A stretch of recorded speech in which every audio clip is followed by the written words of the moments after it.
Chapter 1. The Forbidden Door. The rain fell in sharp needles over Prague, drumming against the centuries-old stones. Alexander Ward, a 25-year-old historian's assistant from England, pressed his white shirt tighter beneath his black coat as he walked along the deserted square. He had come to study archives at the Charles University, yet a faded manuscript had drawn him instead to the ruins of St. Vitus's forgotten cathedral, a place that did not appear on any official map. The air grew colder the closer he came. The heavy oak door, carved with Latin warnings, stood ajar as though waiting. Alexander hesitated, sneakers scuffing on the worn cobbles. A part of him whispered to leave. Another part, deeper, darker, demanded entry. Inside, shadows stretched unnaturally. Shattered stained glass cast twisted colors across the floor, though no moonlight pierced the storm. Statues of saints leaned crooked, their stone faces chipped and mournful. Yet one statue's eyes glimmered faintly red as if alive. Then came the whisper. Sanguis, clavis, aires. Blood, key, air. Alexander spun, heart racing. No one was there. The great door slammed shut, echoing like a coffin lid. When he tried to push it open again, he found only unbroken wall. He was trapped. Somewhere in the cathedral's depths, a heavy tread began, slow, deliberate, growing nearer. He swallowed hard, his rational mind screaming that this was impossible.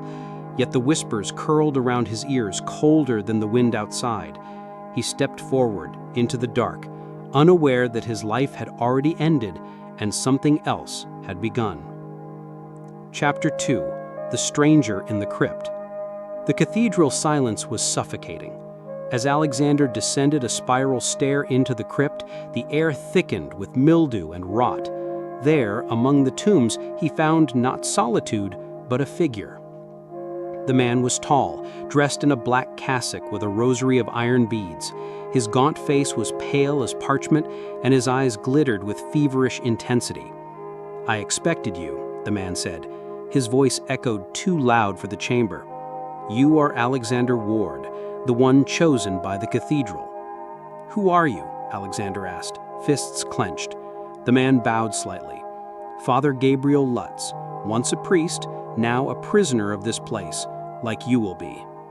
Gabriel explained that the cathedral was not built by men alone, but over something older, something that hungered for vessels.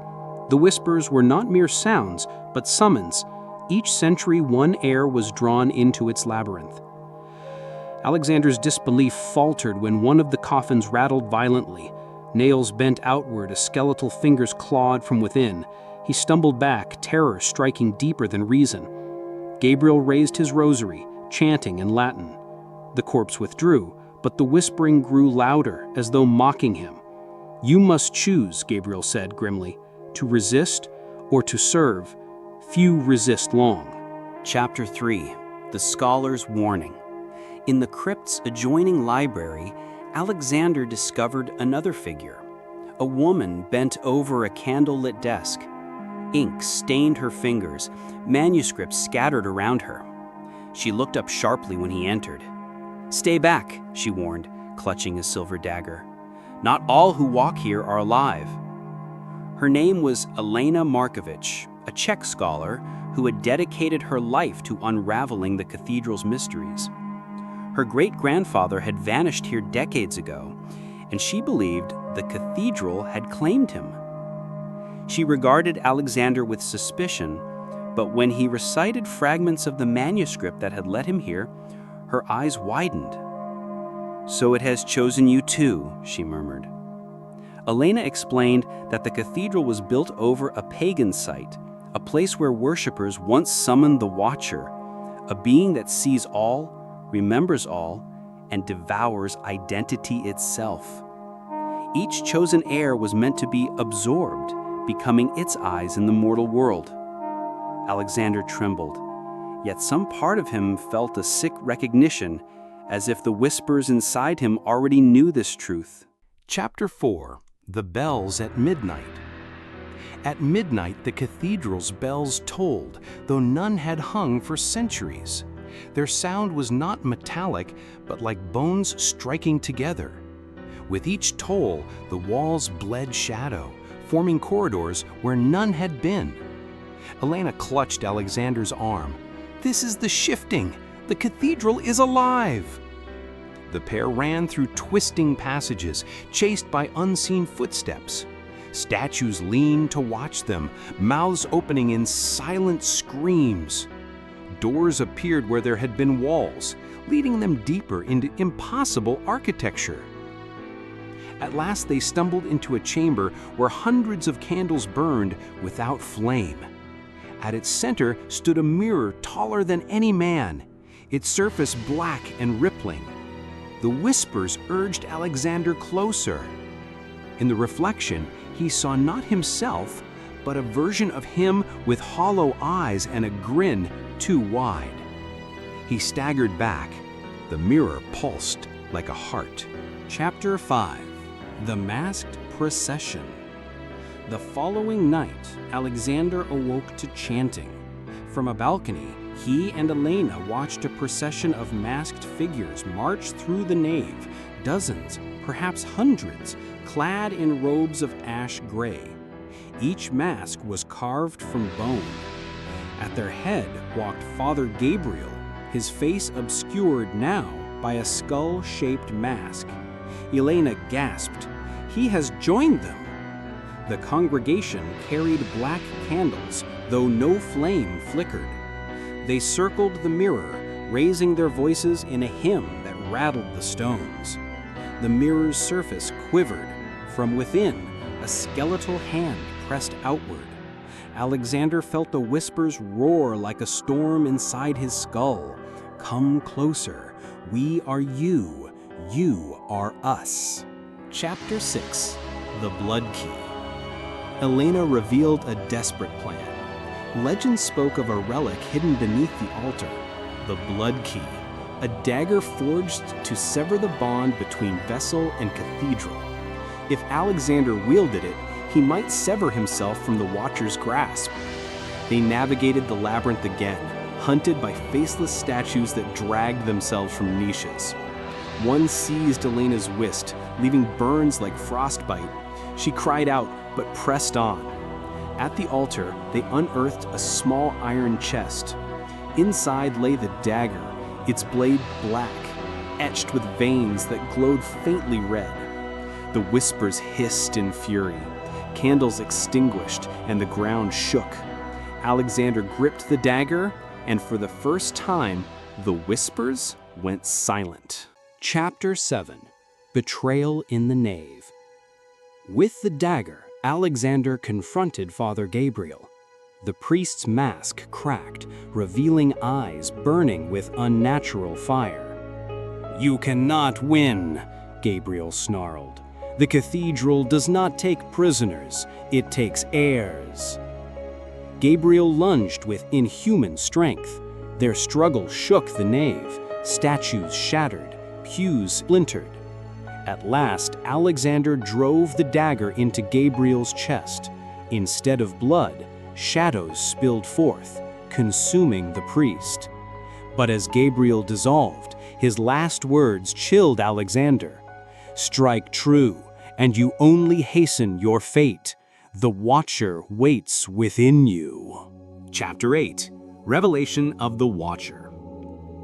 The cold air inside the inner sanctum clung to Alexander's skin like damp fingers. He held his breath, staring at the mural on the curved ceiling, its paint still vivid after centuries. A tall, faceless figure stretching its arms over a city in flames. Beneath it, kneeling humans raised their hands in worship, their mouths open in silent screams. At first, he thought it was just another symbol of devotion twisted by madness, until he recognized one detail that froze his veins solid. The figure's attire was his own.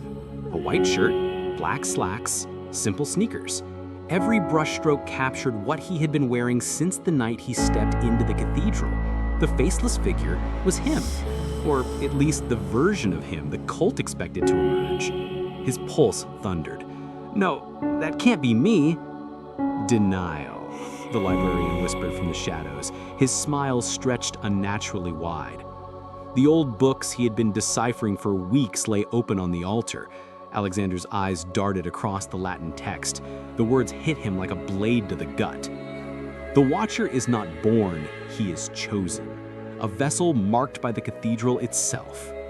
The realization slammed into him. The cathedral hadn't lured him in by accident. Every step, every whisper, every dream of shadowed corridors had been the place itself grooming him. The voices hadn't been mere hallucinations, they had been instructions. You wonder why you, the librarian crooned, approaching with deliberate echoing steps? Because you looked, because you listened. The Watcher does not hunt the unwilling, he waits for the curious, and you opened the door. Alexander stumbled back, his chest heaving, but the walls themselves seemed to press closer. The statue's eyes glowed faintly red, as though amused.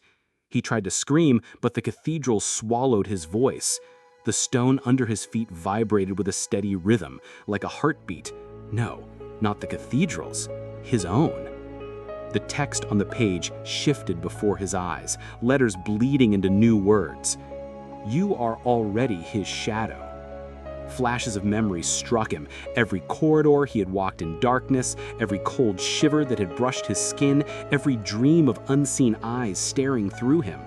They weren't nightmares, they were rehearsals. Alexander dropped the book, stumbling as a terrible laughter erupted all around him, echoing from walls, statues, and shadows alike. He pressed his palms against his ears, but the sound roared inside his skull. And then, clear as a knife's edge, a voice whispered directly into his mind. You are not here to uncover the Watcher. You are here to become him. Alexander collapsed to his knees, eyes wide, sweat dripping down his brow. For the first time, he understood the cathedral's true hunger, not to be worshipped, but to transform. It did not guard its secrets, it manufactured them. It lured in the curious, shaped them, consumed them, and released them as something else. And now, his time had come. Chapter 9: The Watcher Awakens. Alexander made his choice. He turned, not toward the mirror, not toward E.N.M, but toward himself. With a cry, he plunged the dagger into his own chest. The cathedral roared in triumph. Shadows cascaded over him, devouring flesh and thought alike. Elena screamed, rushing forward, but the force hurled her back. The mirror shattered, yet from its shards, hundreds of eyes blinked open. Alexander's body convulsed, then stilled. When he rose, his eyes were black pools. His voice was not his own. I see, he whispered, every echo carrying across the cathedral. I see all. Elena fled into the storm outside, the ruins collapsing behind her, but the whispers followed, carried on the wind. The cathedral had its heir. Alexander Ward was gone. In his place stood the Watcher, and his gaze would never rest.